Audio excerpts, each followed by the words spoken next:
So first and foremost, why was it important for you to do an uncensored episode? Honestly, because I'm uncensored. That's why, because I'm open, I'm transparent, I'm honest, I'm me. And I think that it's important to be able to empower people through your testimony. You know what I mean? Like we all come from different walks of life. We all have different experiences. And I feel like there may be some people out there that may need to hear my experience, and maybe it can inspire them with whatever rough patch that they're going through in life. You know what I mean? It's like we just got to keep it real. So for a lot of your characters, I would say I admire them because you play a very relatable Black woman. And I wanted to know if you consider that intentional or is just something that has come your way. I try to convey the truth and experiences that I know. You know what I mean? Like, I'm from Camden, New Jersey. I'm a real Black woman. I'm from the hood, and can't nobody do nothing about that. It's just me. You know what I mean? It's who I am. Some people talk about, hood chicks and this and that, but you know what? I'm Black, I'm proud, I'm from Camden, New Jersey. I've gone through a rough life. I've had rough experiences. I'm where I am today. I encourage and empower other people. I have a testimony that helps inspires other people. And, it's just what it is. So throughout the industry, were you ever asked to turn off? Why should I? Why should I turn it off and turn it down? Why should I try to be something that, I'm not? Why should I try to be like someone else other than myself? Right. So there's this current conversation about diversity and inclusion within the industry. What would you credit to becoming a steady working Black actress? I just think it's that I'm not quitting. You know what I mean? Like, we all as actors go through times where we think our careers may be up or may be down, or we may not be working as much as we desire to work, But the key is to not quitting, not giving up, not tapping out. You know what I mean? And keep being resilient. If they say no, it doesn't mean you quit. It means you keep trying. Okay, so I was watching some of the screeners from your Uncensored episode, and you talked about in between doing your comedy stand-up, you were stripping for a little while. So I wanted to know, Cardi B said maybe a couple months ago that sex workers were left out of the Me Too conversation, especially those of color. I wanted to know if you think that is accurate, why or why not? I just think that people may have a stigma when it comes to dancers and, people in the dance industry, and they may not necessarily appreciate their choice of career. You know what I mean? It's their job that they've chosen to do. They have to work hard. Dancers, they work hard. Their bodies ache just like athletes, and a lot of them that are really talented when it comes to pole work, which I wasn't, they, my gosh, they're really working their butts off seriously, and I just respect them. I respect them as human beings, as women that have chosen to do something to serve the talent that they have. If it's dance, then do it. And enjoy it and own it and be proud of it. If it's your choice, it's your life, live your life.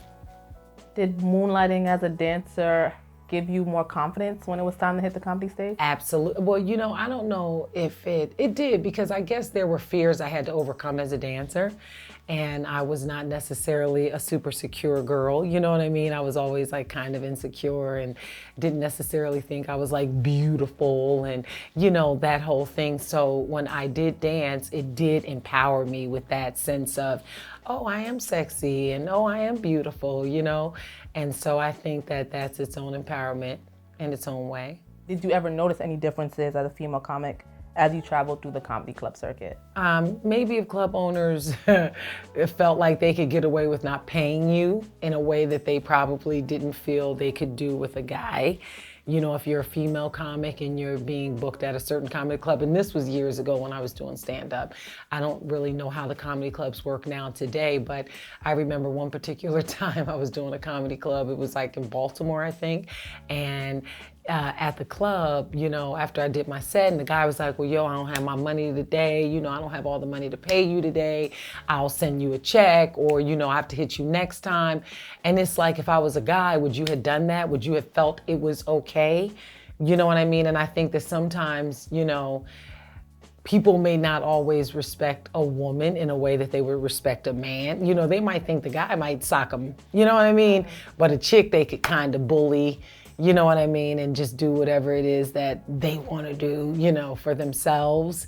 But yeah. So speaking about your former comedy sets, do you recall the first set that you bombed? I have many. I bombed. I bombed so many times. Honestly, I lost count, I'm sure. Okay, because I had to work at being good. You said that one of your best friends is Eddie Griffin. Yes, yes. Could you tell us how you met? Eddie Griffin and I met at a comedy club. I mean, we both did stand-up comedy together, and he was one of the funniest guys in the club. I mean, everyone loved Eddie and still do love and appreciate a stand-up comedy. And Eddie became one of my best friends, a roommate for a short period of time, and someone that tremendously helped me throughout my stand-up comedy career. So what's your most current project you're working on outside of this Uncensored episode? Oh, I just directed a couple of episodes of Star, and I'm excited about that. One aired last night, and another one's coming on in April, and some other directing projects that's happening, and continuing to teach and act and enjoy my life. And my last question, as cliche as it sounds, what's some advice you'd give to your younger self? Be okay with who you are. And don't be concerned about the way people may think about you. You know, people have so many things to say about so many people. I know one of the things people say about me is she loud, she hood, she ghetto. You know, I don't care. I'm me. I'm loud, I'm hood, I can be ghetto at times, and at times I can pull it together. You know what I mean? But regardless, I'm Tasha. Be who you are, and don't try to change to appease someone else, because you'll never be happy. Because people won't ever fully be happy with who you are. They will always criticize you. They will always judge you. So you can't even get around that. So enjoy living your life, having fun, and be you.